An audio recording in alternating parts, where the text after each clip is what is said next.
Right lads, so the other day I was playing Football Manager and I was managing Real Sociedad, or Real San Sebastian for you vanilla FM players out there. And I didn't actually realise they had a similar Basque-only player policy to their local rivals Athletic Bilbao. And after doing more research, it's a really interesting idea and quite a morally complex one for a football club to adopt. On one hand, you can be criticised for not signing players with a diverse background, and your domestic success can heavily depend on the crop of youth you can develop and then keep hold of. But then on the other hand, you create a group of players who understand the football club and the area because the players have rose through the ranks, and that in itself creates an us against the world mentality within the club and its fan base. Now let's imagine your club that you support had a similar policy to Real Sociedad and Athletic Bilbao, where it only signed and promoted players who grew up within the area it is situated in, and, to top it all off, were successful with this strategy. Would it make you feel more proud of your club and in turn make you a more passionate and loyal fan? Or maybe it wouldn't. Maybe you support an Arsenal and actually diverse backgrounds more suit your area and club. Obviously, these two clubs have adopted this rule from more deeper reasons, the Basque nationalism and years of complicated history I'm not qualified to talk about. But for me, I would love my club to adopt a policy like this, because I love my area and club, and to be honest, I don't really feel much die-hard loyalty towards my national team, or any other national team for that matter. Additionally, I love that feeling of us against the world when I go to games to support my club, and I would love to see a team of local lads fighting for the place and the club to bring that pride to the area. It would feel like I was actually playing the game, even though I'm barely good enough for Sunday League, let alone professional level. But that's just me, you might disagree. As I said, maybe having a diverse background of players who come from all over the world more suits your club, and that is completely fair. I'm going to show you in this video what this Basque-only approach is, the history of it, and what complications the club who use it have faced, and why they swear by such a system. Step 0. Before we even get into it, you might not exactly know what this policy is, or maybe you just need a little rejog of your memory. If it's a brief explanation you demand, it's a brief explanation you will receive, sir. Or madam, I don't discriminate. How can I hate women? My mum's one. Athletic Bilbao adopted an unwritten policy in 1912, the same year as the Titanic. Nothing to do with each other, I just thought I'd say that the club would only sign players from the Basque region or players who have learnt a Basque way of playing football. Real Sociedad also adopted this policy, but they did abandon it in 1918 when they signed John Altridge.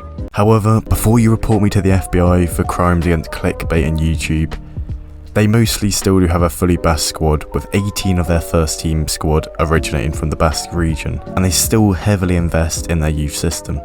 Now that brief summary is over, it is time to really dig our teeth into the depths of the Basque-only approach.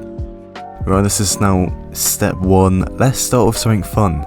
Let's get in some controversies. One criticism they face is that what they do breaks the freedom of movement laws in Europe.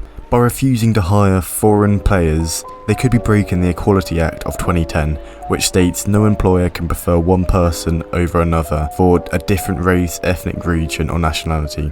But they can hire workers who aren't from the Basque region, and they also can sign managers who aren't from the Basque region. So that's how they sort of wangle their way out of it.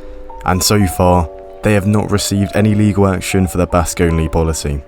It seems that the tradition and history of football has trumped the law. But this also creates a moral problem, if not a legal one. When you deep it actually is quite fucked that you could never play for Athletic Bilbao because of your nationality and ethnic background. I'm sure that's broke many people's hearts. But Jonas Ramalho, if that's his name, in 2011 was Bilbao's first black player, and Inaki Williams was Bilbao's first ever black goal scorer in 2015, which is a big stride for diversity in the Basque region and inspiring, young black players, young players from different backgrounds to really try their best at football. And even Inaki Williams' little brother has now joined him in the first team. How cute. But to be fair, this isn't really the club's fault that they do not have a more diverse ethnic background of players. It's due to the region's low immigration rates. Now we've got that over, we do remember that their policy says that they can only recruit and purchase players born in the Greater Basque region or someone who has learnt a Basque way of playing football. But On that last point, how long is learning a Basque with playing football? Well, this exact question cropped up inside the athletic camp a decade ago, when Antoine Griezmann was progressing through the ranks at Real Sociedad. Griezmann was born in central France, so he didn't class as a Basque-born player, but he joined Real Sociedad at age 14, spending 4 years in the academy and attended a Basque school while he was in the Sociedad academy. Athletic Bilbao's academy director at the time was in favour of signing the future World Cup winner, but also faced opposition from fans and locals who said that he counted as an adult transfer and he didn't spend long enough learning a Basque way of playing football. In the end, it didn't really mean anything, as Antoine had little interest in joining Athletic Club and joined Atletico Madrid, where he would develop into one of the best players in the world. So now we've explored it a little bit more, you're probably wondering, why are they so set on only having Basque players? And more specifically Athletic Bilbao, why are they so obsessed about getting just Basque players? I get it's a good thing to promote homegrown players, but is it necessary to only use players who come from that area? It's like having steak for the rest of your life. Sure, it's amazing and feels good, but it will eventually get stale and you'll want to mix it up a bit. Or maybe there's a more deep-rooted reason embedded deeper than just the two clubs. Spoiler, it's the second one. We're going to need to do a history lesson here, guys, and we need to understand the Basque region. It has a long and binding history that is better off explained by a historian, but I'll give it my best go. Basque tribes go as far back as the Stone Age, and they inhabited the area until the Romans came along and took over. The Romans were sort of known for doing this, so if you didn't already know that. The Romans came and went, and so did the Germans. And for hundreds of years, the region was pledging allegiances to this kingdom and this kingdom. It was all over the place. Then, in 1512, we've skipped a few hundred years now, the northern part was taken by the French, and the larger majority of the south was taken by the Spanish. Again, another few hundred years down the line, the Carlist Wars came. These wars were fought for independence in regions like the Basque and Catalonia, and these Carlist Wars also included the Spanish Civil War, and these promised to free the southern Basque country from Spanish dictatorship. Whilst the dictator bit did go, the Spanish bit sort of stayed, and there were many failed statutes to free the Basque country. In this new Republic of Spain, they were given more self-governance, and this managed to stop a full-fledged revolt in the Basque region and keep the people happy. However, some feel that this isn't enough and they want more power over their area, thus leading to the modern idea of Basque nationalism, and sometimes this is exercised violently. Again, as I mentioned, there's a northern part that is owned by the French. Let's see how they're doing. Well, despite attempts to create a Basque department within France, their attempts to do so have went under deaf ears, and it's not really recognised in France. It is the part of France.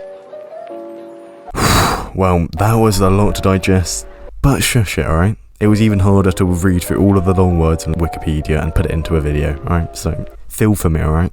Now we understand the history of the area, it's now so apparent why Athletic Bilbao wholeheartedly swear by only signing players from the Basque region, and why Real Sociedad, a team that don't even really have a rule about it, still keep a majority Basque squad. It's more than just football. These places and clubs want a Basque nation back, and by only using Basque players, they are exercising their desire for independence in a peaceful and beneficial manner for all involved.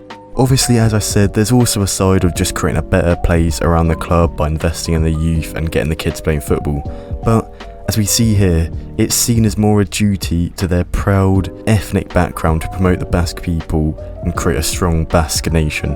It's a complex and interesting philosophy to delve into even more than just this video, and it's one that will always be covered in controversy and slight questions over potential discriminatory behaviour. I really hope you've enjoyed this mix of history and football today. Subscribe right here, there's also 2 videos here that you'll like, and just good night.